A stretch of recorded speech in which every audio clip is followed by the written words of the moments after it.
feliz coincidencia también nosotros cumplimos la confer, le decimos allá, 50 años en septiembre. Así que estamos también unidos en la fiesta.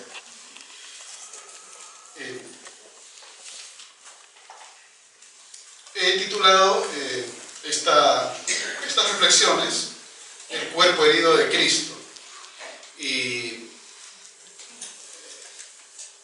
quisiera que sea como una metáfora, ¿no es cierto?, que acompañe esta reflexión. Se trata de preguntarnos cómo vivir la fidelidad a nuestros carismas particulares en medio de la crisis de la Iglesia por los abusos, no solo sexuales, sino de poder, de conciencia. Pero en realidad lo que yo humildemente puedo decir, creo que se aplica también a otras situaciones, ¿no es cierto?, internas a las congregaciones.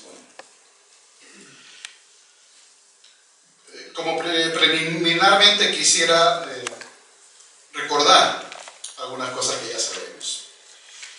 Primero, que el concilio hace más de 50 años nos decía que la renovación de la vida religiosa comprendía el continuo retorno a las fuentes de toda vida cristiana y a la inspiración originaria de los institutos religiosos. El Reditus ad Fontes, famoso, que es un doble retorno, ¿verdad?, al Evangelio y también a la inspiración originaria de nuestros institutos. Y esto con atención a las cambiadas condiciones de los tiempos. Digamos que con eso ya el concilio y lo que viene después ofrecía todo un programa, ¿no es cierto?, a la vida religiosa para su renovación.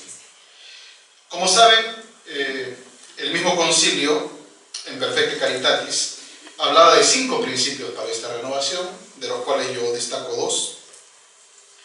Que los institutos tendrán como regla suprema el seguimiento de Cristo según el Evangelio, y que conservarán con fidelidad el espíritu de sus fundadores.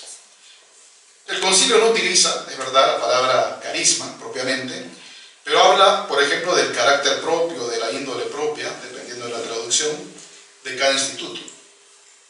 Será Pablo VI quien en Evangelica Testificatio va a referirse al carisma de los fundadores.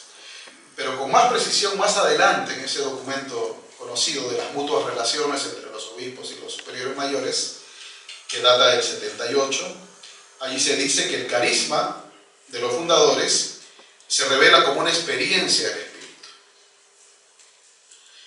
que es transmitida a sus propios discípulos, discípulas, para ser vivida, custodiada, profundizada y desarrollada en sintonía con el cuerpo de Cristo en constante crecimiento. Yo creo que ahí están, digamos,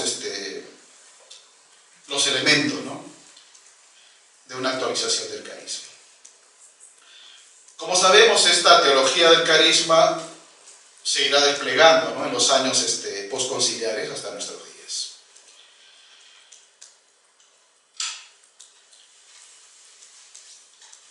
Ahora, la actualización del carisma de una congregación es inviable sin una visión del carisma del fundador, obviamente, ¿no?, siguiendo un esquema que es inevitablemente elemental, que yo lo he adaptado de Jesús Álvarez Gómez, que publicó un libro llamado Carisma e Historia, en el año 2001.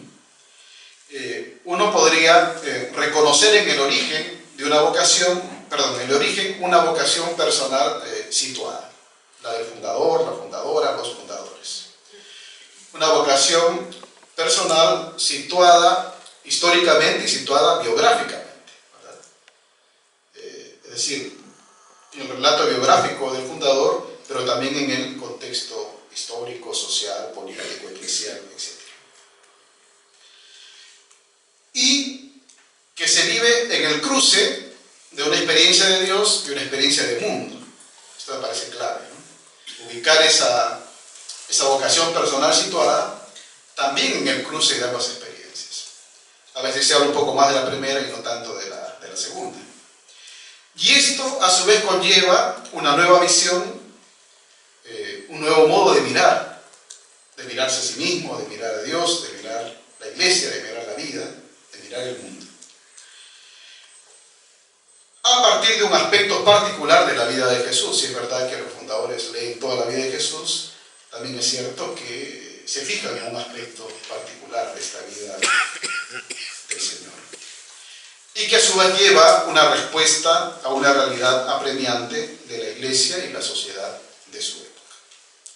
Este es un poco el esquema que yo he tenido en cuenta para lo que luego quiero presentar. El Papa Francisco, en su carta por el año de la vida consagrada, 2014, decía que en el origen de cada instituto se hace presente la acción de Dios que llama a algunas personas a seguir a Cristo, para traducir el Evangelio en una forma de vida. Interesante, ¿no? Llama a algunos, hombres y mujeres, a seguir a Cristo, pero para traducir el Evangelio, que es el único y el mismo, desde siempre, a una determinada forma de vida. 2. A leer con los ojos de la fe los signos de los tiempos. 3. A responder creativamente a las necesidades de la iglesia. Ahí uno tiene los elementos, ¿no?, para una teología de la actualización de los carismas. Entre otras perspectivas, el Papa sugiere que la fidelidad al carisma supone ofrecer un modelo concreto de comunidad que permita vivir en relaciones fraternas, a través del reconocimiento de la dignidad de cada persona y del compartir el don que cada uno lleva consigo. Bueno, en nuestro caso, en lo que quiero presentar, tratamos de responder a ese desafío particular que significa la fidelidad al carisma en el contexto de la crisis por los abusos en nuestra iglesia. Pero, como siempre hay que tomar opciones, en lugar de entrar en los detalles de una teoría sobre la relectura del carisma, que también sería interesante, he preferido aventurarme en una suerte de teología carismática narrativa, digamos, ¿no? Mostrar, enfocándome en 3 tradiciones de la vida consagrada en la iglesia que están allí. También otra vez hay que optar, ¿no? Podrían haber sido otras más. La tradición benedictina, la tradición franciscana y la tradición reparadora. Empecemos entonces con la benedictina. En su clásico libro Tras la virtud, el filósofo MacIntyre, este libro publicado en su versión original del año 81 del siglo pasado, realiza paralelos históricos entre el Imperio Romano en decadencia y nuestra época a finales del siglo XX, pero que son aplicables también a este siglo. En aquella época del Imperio, hombres y mujeres se empeñaron en la construcción de nuevas formas de comunidad en las que pudiera continuar la vida moral, de manera que la civilidad sobreviviera a la barbarie que se avecinaba. En nuestra época hemos llegado a un punto crítico que exige la construcción de formas locales de comunidad en las que la civilidad pueda sostenerse en medio de las nuevas edades oscuras que caen sobre nosotros. Los bárbaros no nos esperan al otro lado de las fronteras, sino que llevan gobernándonos hace algún tiempo, dice el autor. Cuando leí este libro, me intrigó la frase con la que acaba MacIntyre, las últimas 2 líneas del libro, en la que he puesto en la diapositiva. No estamos esperando a Godot, sino a otro sin duda muy diferente, a San Benito. Por si alguien no conoce, Esperando a Godot es una obra teatral de Samuel Beckett, que muestra a 2 vagabundos, Vladimir y Estrabón, que en el camino y debajo de un árbol esperan a un tal Godot día tras día. El tiempo transcurre sin que nada relevante suceda, al punto que los vagabundos desearían suicidarse, pero ni siquiera tienen ganas para eso, o fuerza. Al final del día, un muchacho les transmite el mensaje: Godot no vendrá esta noche, pero de seguro que mañana sí. Como ustedes ya sospechan, lo cierto es que la obra se encierra sin que nunca llegue el tal Godot. Se ha dicho que esta es una suerte de tragedia contemporánea, ¿no? el reflejo del tedio, la decepción, el vacío que dejó la guerra en Europa. Dice MacIntyre, entonces, no estamos esperando a Godot, sino a otro sin duda muy diferente a San Benito. En efecto, San Benito creció en el contexto de la crisis provocada por la caída de las estructuras políticas, sociales y culturales que habían configurado el mundo romano por más de un milenio. Vivió en una encrucijada histórica, en la que chocaron dos modos de entender la vida misma. Los romanos, que permanecían anclados a su agonizante civilización milenaria, y los bárbaros, que con sus invasiones pretendían arrasar los viejos valores.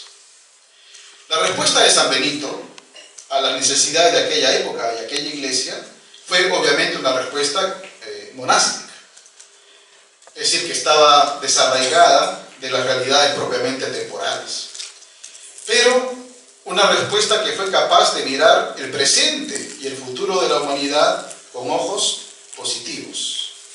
En este sentido, su regla de los monjes, famosa regla, estuvo orientada al porvenir, no al pasado. Entonces yo considero que la originalidad carismática de San Benito se explica mejor en este dramático contexto histórico. Uno puede leer al fundador, en este caso incluso una regla, que es un producto, ¿no?, del fundador de San Benito, en ella misma como una regla para la vida de los monjes. Pero también puede leerla en el contexto de la época, ¿no?, y ampliar así las consecuencias que tenía esta regla para la vida de entonces. La regla de San Benito, en esto coinciden los autores, ¿no?, es una síntesis lograda de la tradición monástica, que encarna una nueva forma de vida. Es verdad que hay antecedentes, todo eso, pero como síntesis, digamos, es algo bastante logrado.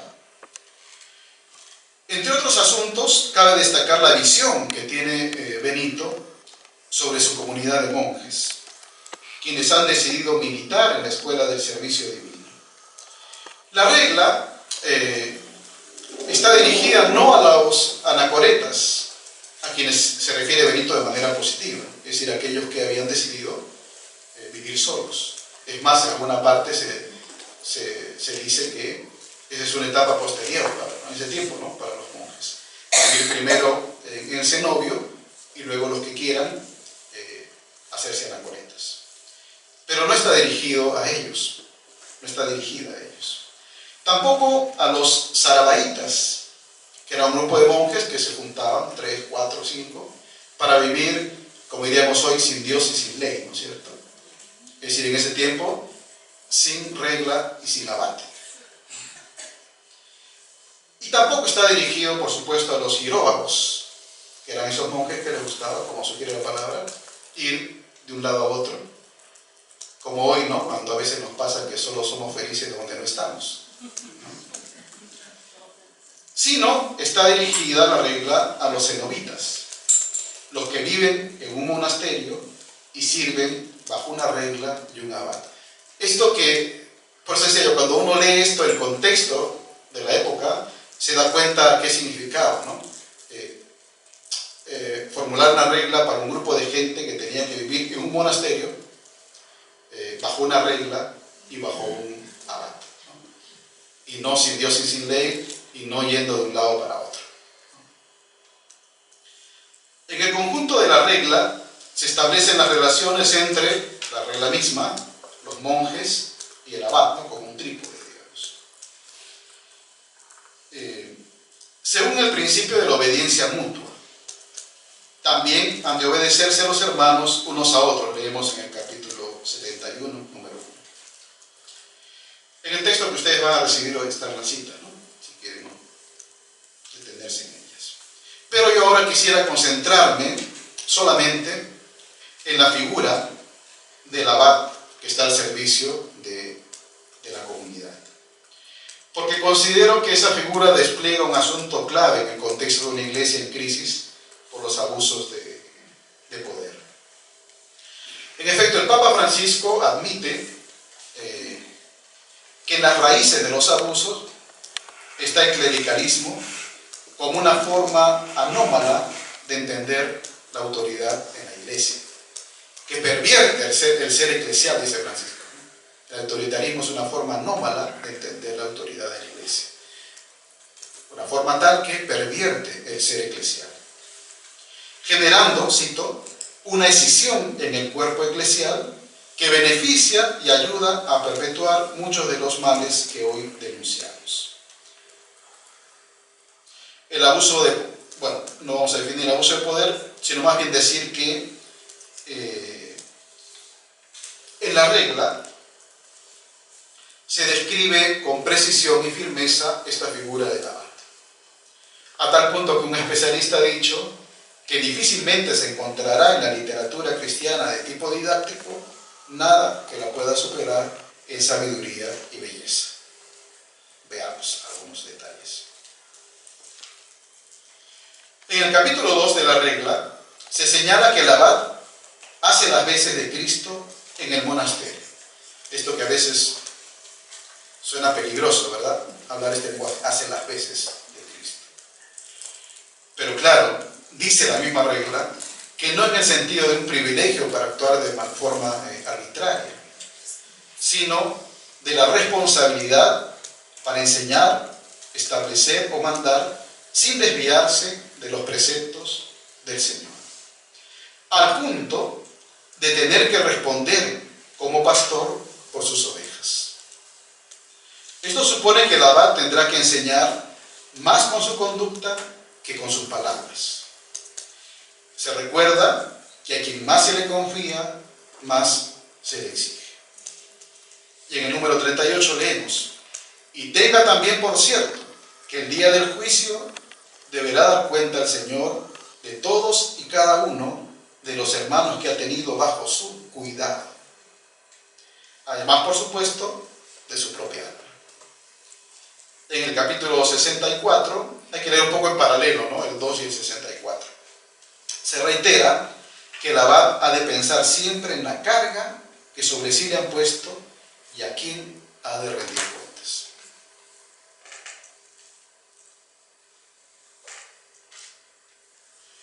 En cuanto a las actitudes del abad, en el capítulo 2 se dice que no haga discriminación de personas. Por ejemplo, que el que ha sido esclavo antes de entrar al monasterio no debe ser pospuesto ante el que ha sido siempre libre. En definitiva, debe tener igual caridad para con todos y a todos aplicar la misma norma según los méritos de cada uno. En el capítulo 64 se pide que el abad haga prevalecer siempre la misericordia sobre el rigor de la justicia.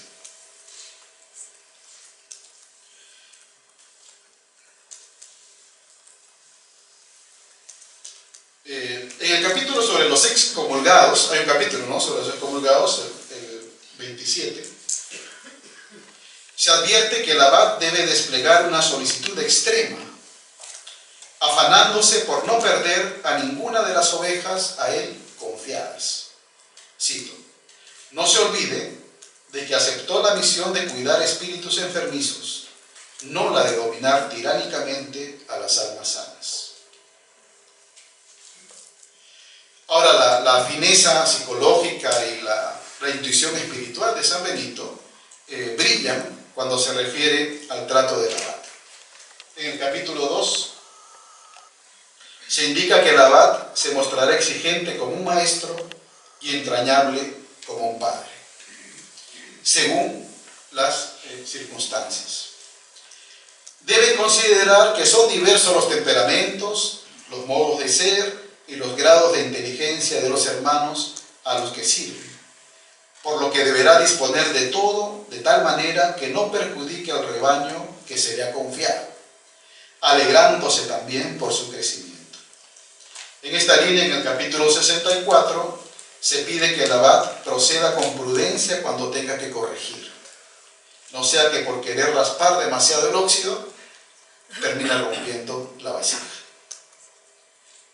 En todo caso, no pierda nunca de vista su propia fragilidad y recuerde que no debe quebrar la cara caña hendida.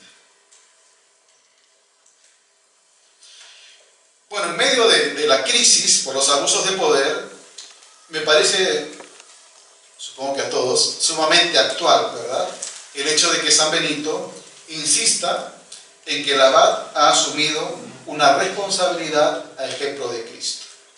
No para actuar arbitrariamente, sino para servir como un buen pastor.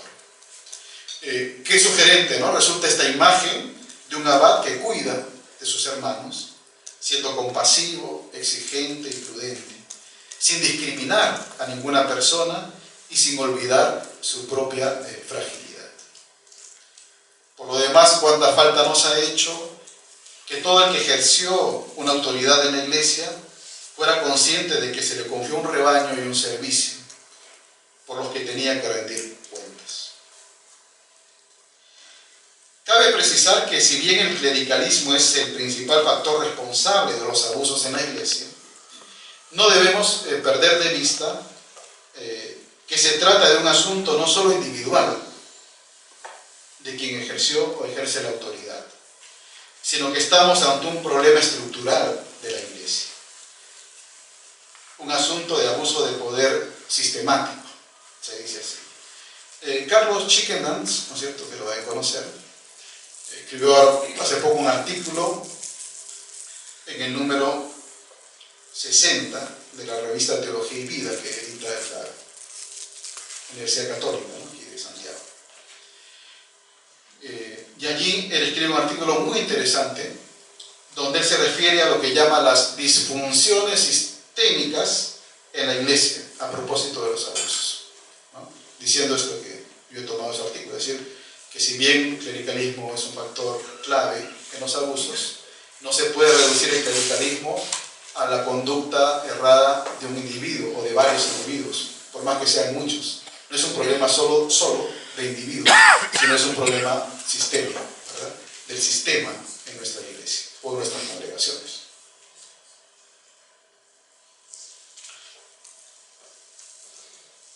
Me gusta pensar que San Benito no se fugó del mundo, como suele decirse, sino que imaginó un mundo alternativo dentro de este mundo. Un lugar en el que se hiciera visible una vida según los valores del Evangelio, en la fraternidad, la oración y el trabajo. Sobre las cenizas del Imperio Romano, San Benito sembró las semillas de una nueva civilización, a tal punto que sus monasterios se transformaron, como ustedes saben, en centros de religión, de humanidad, de cultura, para la nueva Europa. Bueno, solo quería decir que tal vez MacIntyre tenía razón, porque no estamos esperando a Godot, sino a otro sin duda muy diferente, a San Benito. Pasemos a la tradición brasileña. En esta carta dirigida al pueblo de Dios que peregrina en Chile, pero valioso obviamente para toda la Iglesia, el Papa Francisco, postula que el tránsito, el paso de una cultura del abuso y del encubrimiento a una cultura del cuidado y de la protección, requiere no solo de un cambio en el ejercicio de la autoridad en la Iglesia, que también, pero no solo, sino también de la generación de nuevas dinámicas de comunión, participación y deliberación en la Iglesia, que supone también sistemas de rendición de cuentas, sistemas de control, sistemas de toma de decisiones, etc. Dado, y este es el principio, ¿no?, el mega principio eclesiológico del Papa, dado que todo el pueblo de Dios está ungido con la gracia del Espíritu. Esta famosa frase que ustedes conocen, ¿no es cierto?, que en el pueblo de Dios no existen cristianos de primera, segunda o tercera categoría. Entonces me parece que el carisma fundacional franciscano, y eso quisiera mostrar, tiene la capacidad de iluminar la hora actual de la Iglesia Católica.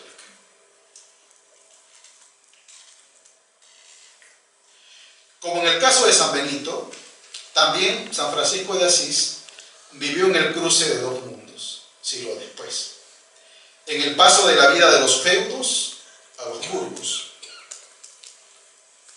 Los burgos quedaron liberados de la jurisdicción de los señores feudales, surgiendo un grupo de burgueses que se enfrentaron a los poderes tradicionales, tanto de los señores feudales como de los señores obispos, que se habían asimilado al sistema feudal, ¿no es cierto?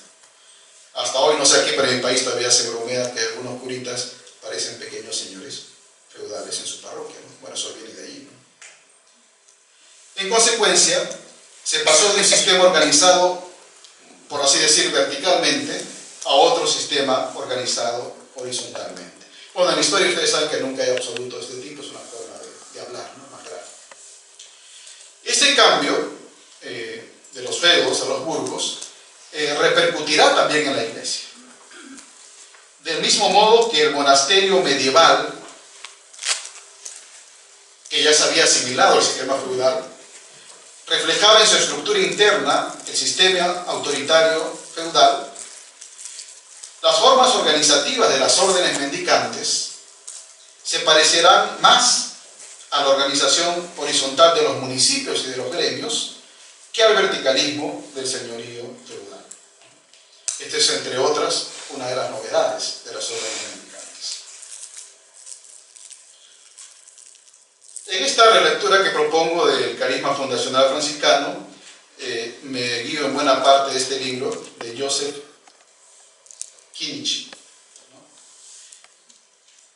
¿Quién es él? Él escribió este libro llamado Cuando los valores chocan. Se trata de quien fuera ministro provincial de la provincia de Santa Bárbara, de la Orden de Frailes Menores, en California, Estados Unidos. Él fue provincial entre el 88 y el 97, debiendo afrontar casos por abuso sexual de más de 10 frailes en contra de cerca de 40 menores, que supusieron, entre otras cosas, compensaciones económicas por alrededor de 28 millones de dólares. Este libro es excelente porque Kinichi cuenta su experiencia como provincial y cómo tuvo que enfrentar uno de los primeros casos, ¿no? En Estados Unidos, lo que supuso, y cómo él enfrenta esto y hace esta reflexión desde una relectura del carisma franciscano. Francisco y San Buenaventura. El autor también sitúa a San Francisco en el conflicto estructural entre el orden jerárquico del mundo feudal y el orden comunitario del mundo urbano.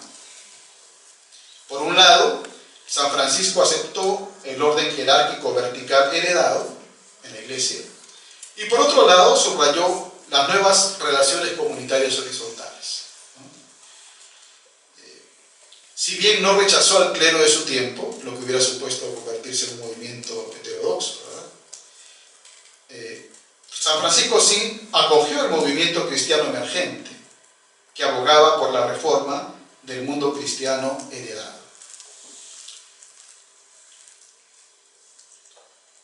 Kinichi dice que San Francisco eligió vivir tanto dentro de las estructuras jerárquicas de la iglesia como dentro de las estructuras participativas de la comunidad.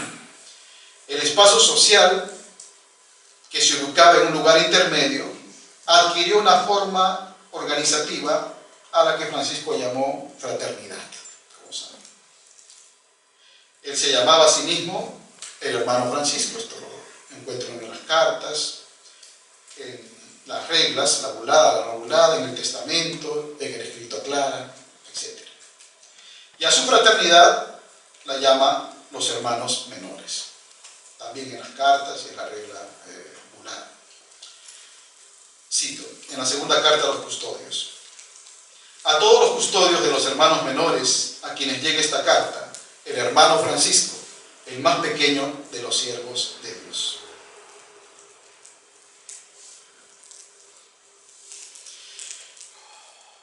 Se refiere a todos los miembros de su fraternidad como hermanos. En la regla no bulada se lee: por eso todos los hermanos, tanto los clérigos como los laicos, digan el oficio divino. Al recordar los orígenes de su primitiva fraternidad, San Francisco escribe este texto que se ha hecho tan famoso, ¿verdad? Y es tan hermoso. Y después que el Señor me dio hermanos, nadie me mostraba qué debía hacer, sino que el mismo Altísimo me reveló que debía vivir según la forma del Santo Evangelio.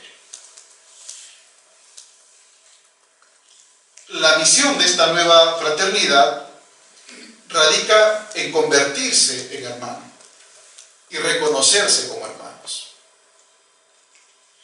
Este hacerse hermano o hermana adquiere su sentido en la acción de Cristo, que se hizo hermano en la encarnación. Los principios rectores éticos para convertirse en hermano o en hermana eran la caridad recíproca, la humildad y la obediencia mutua. Se lee en la regla novelada, capítulo 5, número 1, custodiad vuestras almas y las de vuestros hermanos. Como se sabe, esta fraternidad de los hermanos menores estaba integrada por clérigos y laicos, por letrados y analfabetos, por nobles y siervos, por ricos y pobres, etc. No se ponía, por tanto, el acento en los ámbitos del conocimiento, el poder o la riqueza, sino en las relaciones horizontales basadas en el cuidado de unos para con otros. En lo escrito, ¿no? Recuerda, Francisco dice que por turnos uno de los hermanos haga la función de madre, ¿cierto? Toda persona dentro del espacio común del seguimiento de Cristo era un hermano o una hermana. Toda persona era maestro y aprendiz. Toda persona estaba dispuesta de buen grado a ser edificada por el prójimo. Por otra parte, la fraternidad incorpora además la interdependencia en el ámbito de los bienes materiales. En la regla novelada se lee: la regla y vida de estos hermanos es esta: vivir en obediencia, en castidad y sin nada propio. No en pobreza, sino sin nada propio. En seguimiento de las huellas de Jesús. Y en la regla novelada se lee: los hermanos no se apropien nada para sí, ni casa, ni lugar, ni cosa alguna. La cuestión clave aquí, habla también Francisco de la desapropiación que alcanza diversos ámbitos de la vida, ¿no es cierto? Por ejemplo, la desapropiación de la voluntad, la desapropiación de la prelacía, ¿no? El derecho de un oficio, la desapropiación interior, etc. Decía que la cuestión clave aquí es la relación entre la propiedad y la violencia, porque para San Francisco la práctica de la pobreza estaba relacionada con la paz social. No apropiarse nada para sí habría una vía alternativa para la concordia social. Recordarán la respuesta de San Francisco al obispo de la ciudad de Asís, ¿no? Cuando éste le decía: pero ¿cómo? Si no es posible que ustedes no posean nada, no dispongan de nada en este mundo. Francisco le dice: Señor, si tuviéramos algunas posesiones, necesitaríamos armas para defendernos. Y de ahí nacen las disputas y los pleitos, que suelen impedir de múltiples formas el amor de Dios y del prójimo. Por eso no queremos tener cosa alguna temporal en este mundo. Kinichi, el autor del libro, cuenta qué importante fue volver a estas fuentes de la desapropiación para tolerar o aceptar desembolsar 28 millones de dólares.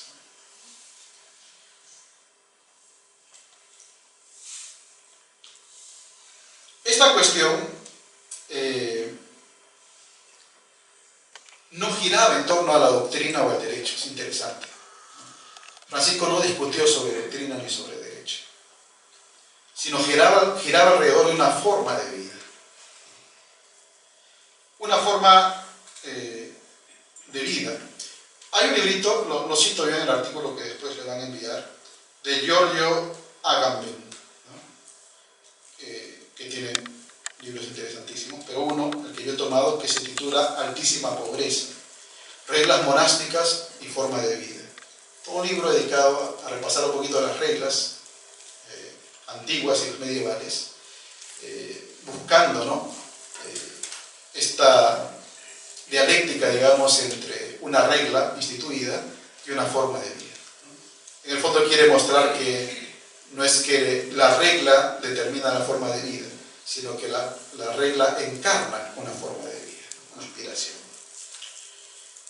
Y lo que dice él a propósito de esta desapropiación en el plano de los bienes materiales, que no se trata de una discusión para Francisco doctrinal o de derecho, ¿no? Sino de una forma de vivir, definida por la altísima pobreza. Es interesante que en su testamento San Francisco se refiere a los hermanos menores como aquellos que viven según la forma del Santo Evangelio, en el número 14. Mientras que habla de los sacerdotes como aquellos que viven según la forma de la Santa Iglesia Romana, en el número 6. No digo que estén necesariamente excluidas, pero es sintomático, ¿no? Eso.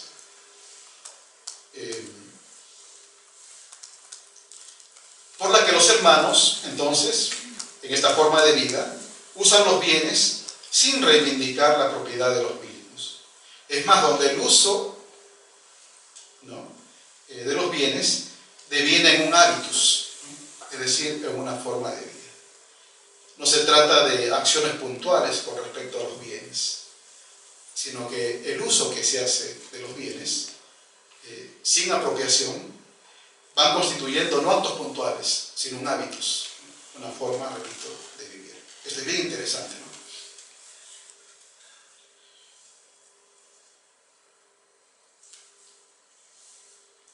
Volviendo a Kinichi, dice que el escándalo de los abusos, y en esto coincide con Chicken Dance, lo que les dije, dice que el escándalo de los abusos no radica solo en los delitos de los sacerdotes, sino que es el punto central simbólico de las luchas de poder mucho más amplias entre el nivel jerárquico y el nivel comunitario dentro de la Iglesia.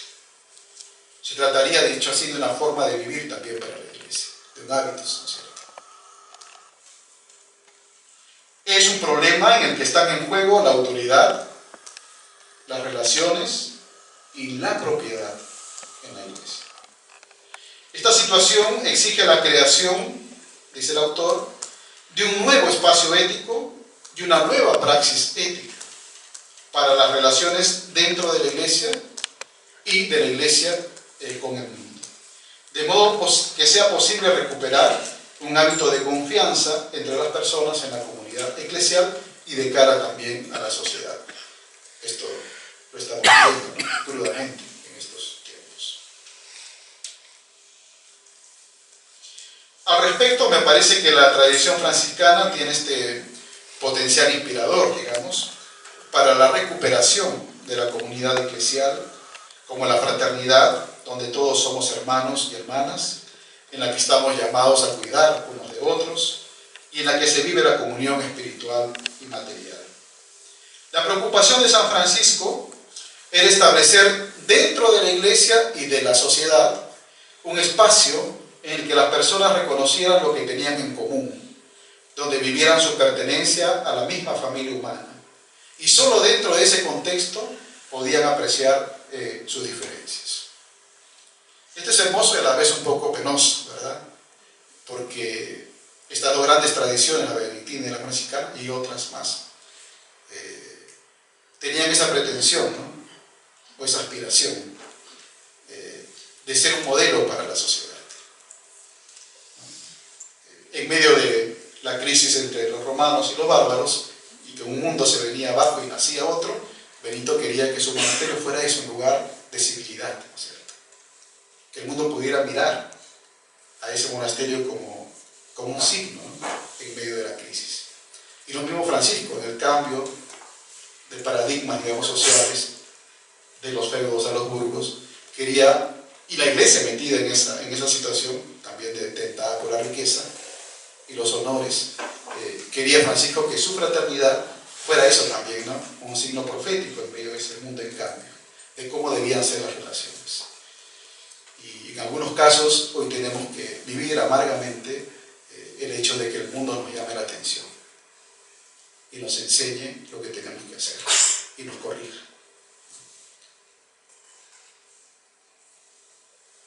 Hay un artículo viejo de Congar, famoso teólogo, del año 72. Está en la revista Concilio número 73. Pues si ustedes lo leen, es impresionante porque tiene tantos años y es tan iluminador para la hora actual. Porque él habla de la renovación del espíritu y la renovación de la institución. Y él, no voy a alargarme en esto, pero solo decir que él considera a las órdenes de San Francisco y de Santo Domingo como un ejemplo significativo de reformas dentro de la Iglesia que fueron al mismo tiempo espirituales y estructurales. Espirituales y estructurales. Bien, voy terminando. Hace algunos años, Christian Dupont escribía un artículo también muy bonito que se llama A propósito de Francisco, el valor teológico de la leyenda. Escribía que las teologías que reducen la leyenda a la ilustración de unas virtudes eternas anulan la fuerza que brota de la gesta franciscana y justifican la herencia privándola de su arista subversiva, haciendo de Francisco un objeto de culto.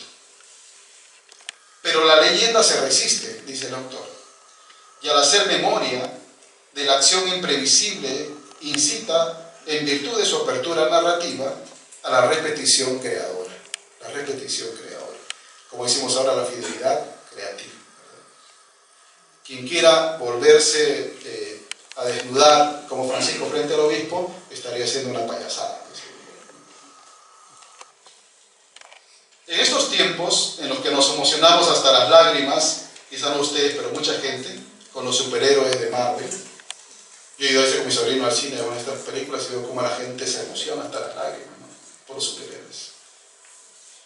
Haría bien volver la mirada a San Francisco, este hermano universal, humano y cósmico. Voy a pasar a la tercera y última tradición, que es la tradición reparadora.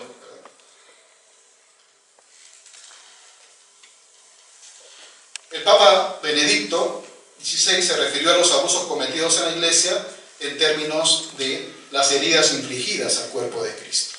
Y por aquí quiero entrar, ¿no? En una carta a los católicos de Irlanda en la que proponía un camino de curación, renovación y reparación. Por su parte, Francisco, al referirse a los casos de abusos en la Iglesia chilena, habló de una herida abierta, dolorosa, compleja, que desde hace mucho tiempo no deja de sangrar, y de la valentía de mirar de frente a las víctimas, dice. En este sentido, en otra carta dice que los abusos son un crimen que genera hondas heridas en las víctimas, sus familiares y en las comunidades. En otra carta a los obispos estadounidenses de este año, hace un llamado a recomponer el entramado de las relaciones que ha sido herido por los abusos en la Iglesia, el encubrimiento y la desconfianza.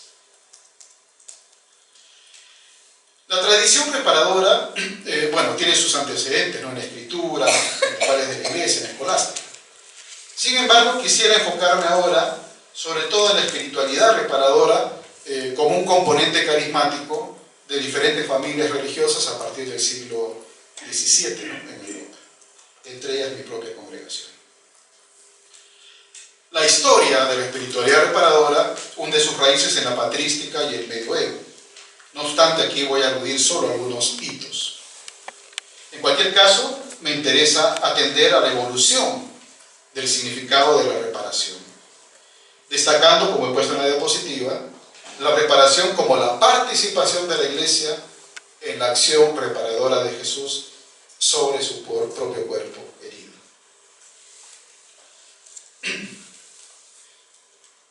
Esto es igual, o sea, leer los escritos de Santa Margarita María Alacoque sin una mirada a la vida, ¿no? A la situación biográfica y de la época, puede llevar fácilmente a decir, bueno, esas son cosas demasiado sensibles, piadosas, intimistas, etc. Y es verdad que en parte por allí corrió la suerte de esta espiritualidad en determinado momento, como toda espiritualidad. Pero si uno mira la vida de Santa Margarita, vemos que es una vida signada por la orfandad, por la enfermedad, por la miseria. Y ella desde pequeña supo encontrar el consuelo en Dios. Es decir, ella fue la primera reparada, se sintió reparada por la obra de Jesús. Cuenta ella misma que antes de entrar en el convento, el Señor le dio un amor tan tierno por los pobres que si dependiera de ella no hubiera dejado nada para sí, en medio de su orfandad, su enfermedad y su miseria. Su deseo sincero de ser religiosa crecía. Un año después de su profesión religiosa, Santa Margarita relata que Jesús la hizo reposar en su divino pecho, diciéndole que necesitaba que las llamas de su ardiente caridad se comunicaran a otros. En otra visión, Jesús ponía el corazón de Santa Margarita en su propio corazón, lo que se llama el intercambio, ¿verdad?, de corazones,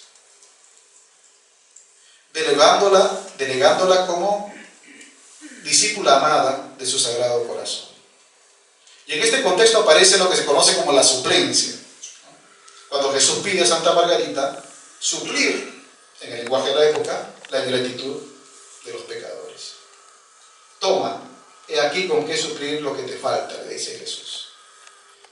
Al tiempo que de su corazón abierto salía una llama, el corazón de Jesús. Más adelante dice Santa Margarita que estando delante del Santísimo Sacramento, cito, haciéndole reparación de honor con un acto de consagración, para reparar las injurias que ha recibido durante el tiempo en que ha estado expuesto en los altares. Un esquema sencillísimo. La espiritualidad de la reparación en su versión clásica se encuadra en la devoción al corazón de Jesús. Un corazón de Jesús especialmente presente en la Eucaristía,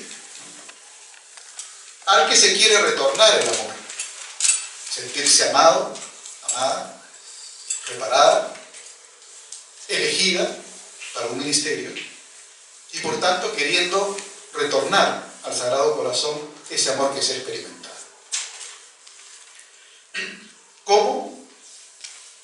Según la época, a través de la reparación por las ofensas de los humanos, ya digo especialmente por la adoración eucarística y las penitencias personales.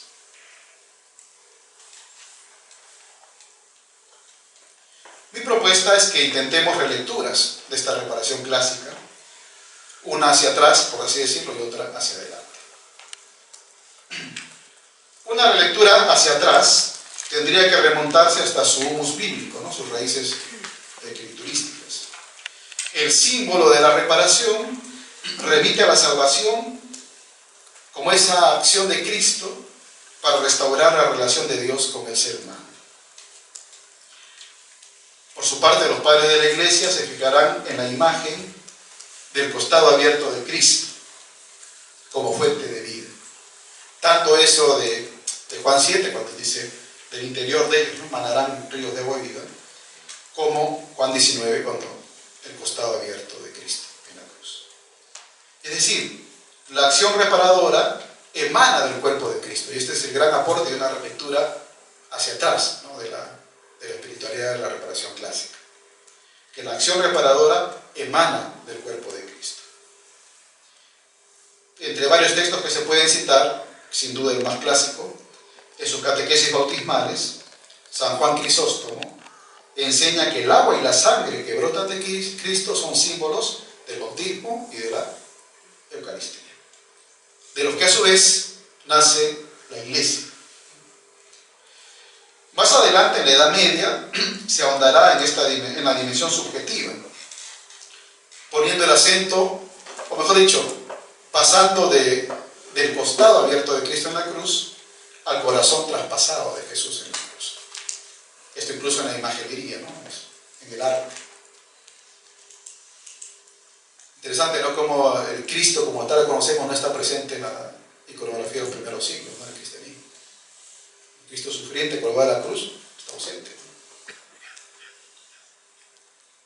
Por ejemplo, en una visión de Santa Hildegarda de Bingen, esta mística famosa, ¿no?, medieval, aparece la iglesia recibiendo en un cáliz el líquido que fluye del corazón de Cristo, la iglesia debajo, y manando, ¿no?, del corazón de Cristo un líquido.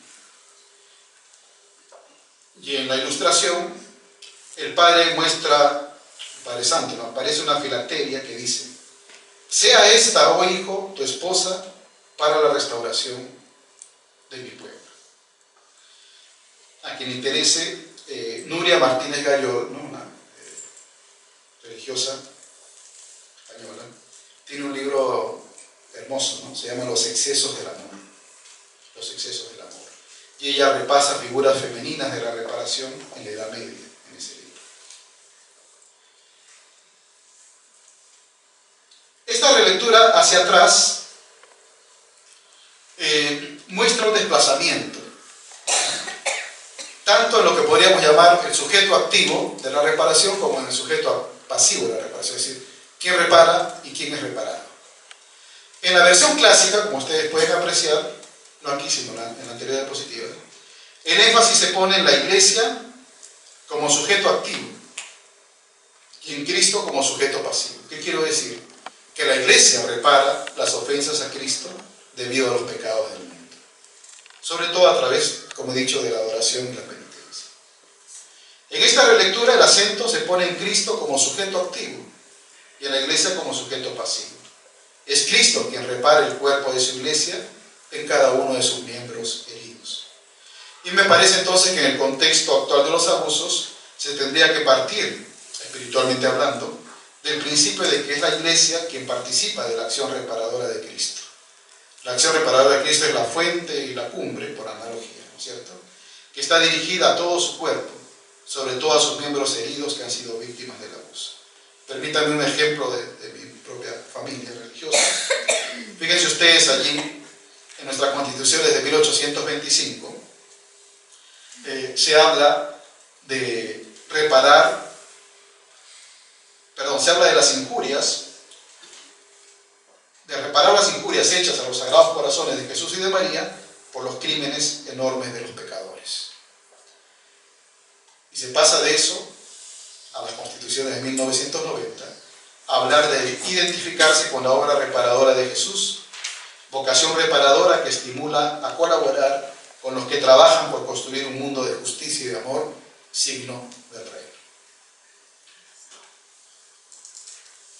Una relectura hacia adelante, ya no hacia atrás, tiene su expresión magisterial en las palabras del Papa Juan Pablo II, en una de sus cartas al superior general de los jesuitas, quien orienta, el Papa Juan Pablo II, el culto al corazón de Cristo hacia la reparación entendida como cooperación apostólica en la salvación del mundo. Fíjense ese paso, ¿no? Juan Pablo II habla ahora de la reparación como cooperación apostólica en la salvación del mundo, sabiendo que el corazón de Cristo es el corazón de la iglesia. La relectura hacia adelante puede hacerse desde muchas claves, ¿no? Yo he tomado una en la que se usa sufrimiento, compasión y justicia.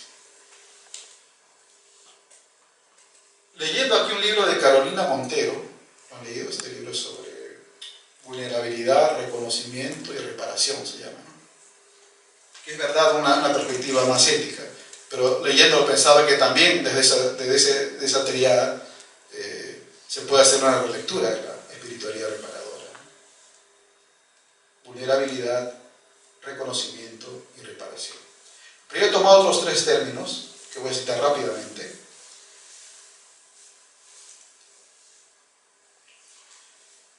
En principio creemos que Cristo entra en los sufrimientos de la historia con un plus de amor, que es más fuerte que la abundancia del mal.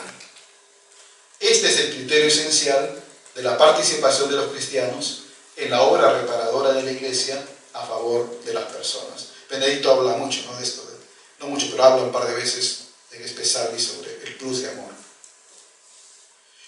La compasión hace posible de que la pasión del que ha sufrido entre en nosotros, nos convierta, nos interpele, nos desinstale, asumiendo la acción reparadora como un nuevo modo de vivir, donde la desgracia de los otros nos hace vulnerables. Al mismo tiempo, la reparación exige un compromiso con la justicia, en un sentido amplio. Escuchar el sufrimiento, restablecer el derecho, restaurar las relaciones.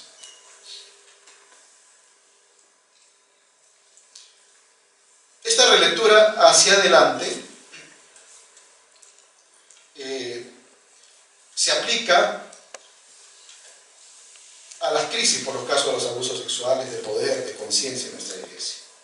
Pero fíjense, hasta ahora la reparación se había aplicado y actualizado a los casos de las personas y los pueblos afectados por el Holocausto, ¿no? Sobre todo ahí de la tradición judía.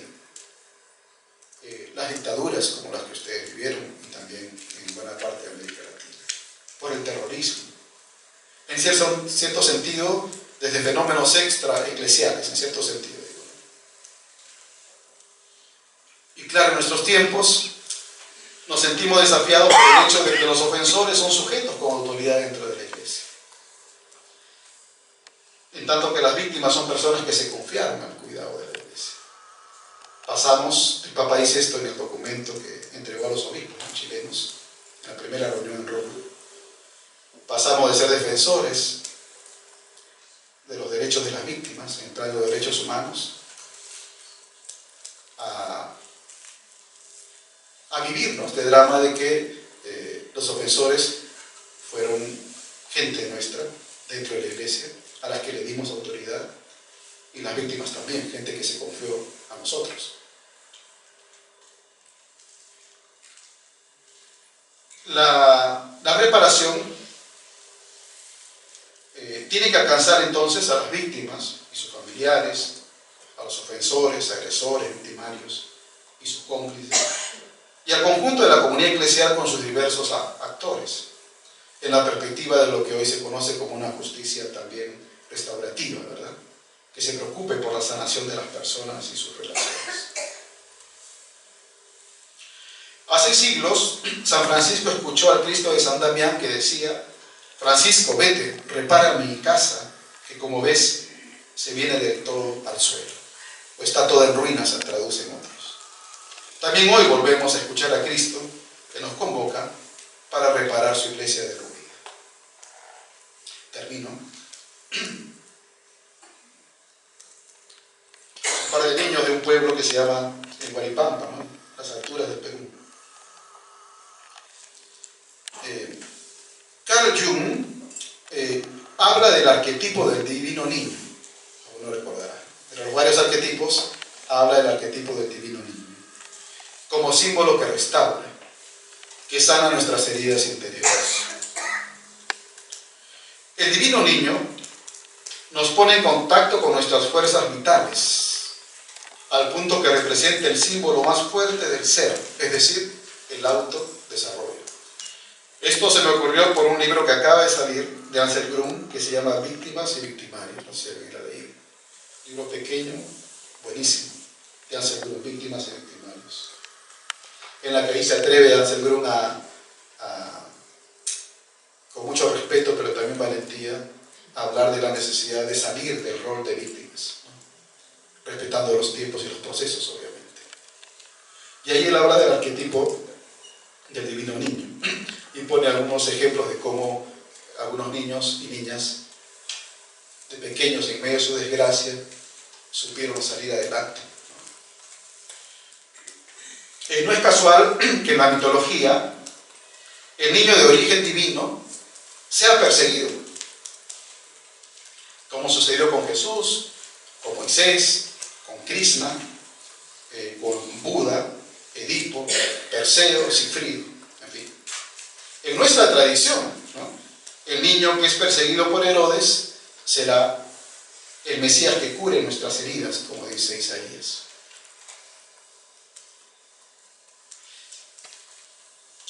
Si meditamos en la suerte de Jesús, entraremos en contacto con el divino niño en nosotros, dice Anselmo.